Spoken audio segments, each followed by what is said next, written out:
dismayed that he hadn't been here in a while and why I hadn't replaced him already. About 3 or 4 different people. Let me tell you something, what you don't know. What you don't know is every week or two I would go by his house and share with him what's going on in the city, with the sports authority, and receive much valuable comments, recommendations from a man I grew up with and loved dearly. So for that, I make no excuses as to why we didn't do it earlier, okay? Because in my opinion, he was still on the payroll and still doing his job as much and better as me or any of these aldermen. Because all the man had to do was sit there all day long and think about these things. And believe me, he did. And he loved this city. We sat down in detail to decide. I said, Al, I said, I'm really going to miss you because I really look forward to working with you and doing things together. And in Al's regular old way, he said, Mayor, let me tell you something. I didn't run on that board to serve with you. I said, what? He said, I know you better than anybody on that board. I ran because somebody's got to keep an eye on you, and that's going to be me. And that's just Alfred's way right there, and that was precious to me. And he's right, I do need somebody to watch me. But anyway, we sat down and we discussed the procedure that he would like to see. In times past, there's been, I think, Mayor Jones did a replacement. I think he maybe ran something in the paper and had people turn in resumes, and then they came up here or whatever. And I know Mayor Harville did it a couple of different ways. So there's nothing in the charter that states exactly how we're to do it, but that we do it, okay? And what we're going to do, we're not going to replace Albert. We're going to fill his position because there's no way to replace him. Nothing. Nobody can replace him. Here's what we worked out to do. At this meeting, he wanted me to announce his vacancy, and that anybody that wants to fill his position have the whole month of, which is May. He didn't know when it was going to pass, but it's May. I mean April, excuse me, April. And that anybody desiring to fill his position would have the whole month to contact your Board of Aldermen and type a resume up or whatever.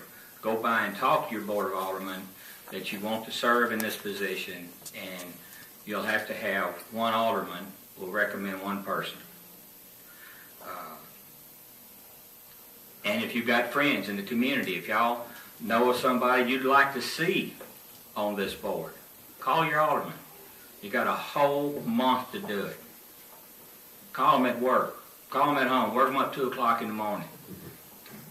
But let them know how you feel, okay? Because this is, listen, and the reason I'm doing it this way instead of the way sometimes it's been done in the past, this is a very, very serious decision. And it needs to be considered very seriously. Now, at the May meeting, what Albert and I decided to do, 6 numbers will be put in a hat, 1 through 6. Start right down there, and Keith will draw the first number out on down. Whoever has number 1, because Albert didn't want it to look like it was a set-up deal, or this board's trying to put somebody else in there. He wanted it to be fair and equitable without anybody being able to plan the votes or anything else. And so whoever draws number 1 will make the first nomination. Whoever draws number 2, make the second nomination.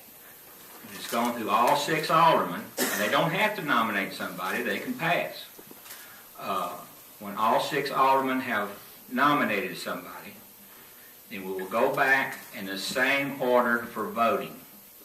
Number 1, we vote on their candidate first, okay?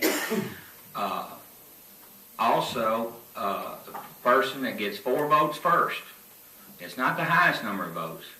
The person that gets the first majority, it's over. Completely over. Now, I tell you what I may do at that meeting, whomever y'all want to nominate, we may let them just come forward for a minute or two and tell the whole board why they want to serve. I'll decide that this month, but that's the way we're going to do it, and I hope that will take the politics out of it, and people need to go and visit y'all and let their wishes be known to y'all, and then the citizens need to do the same thing.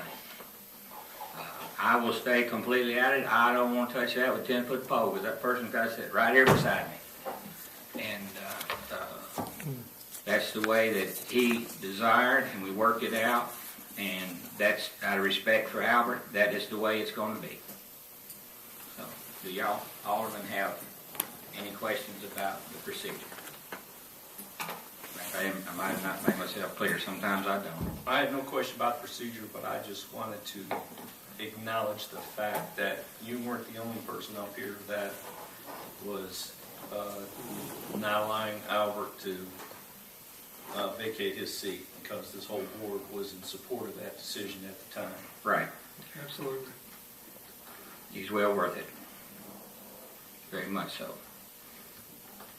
And next month, we're going to have a presentation to present Miss Pam and their, whoever wants to come in the family.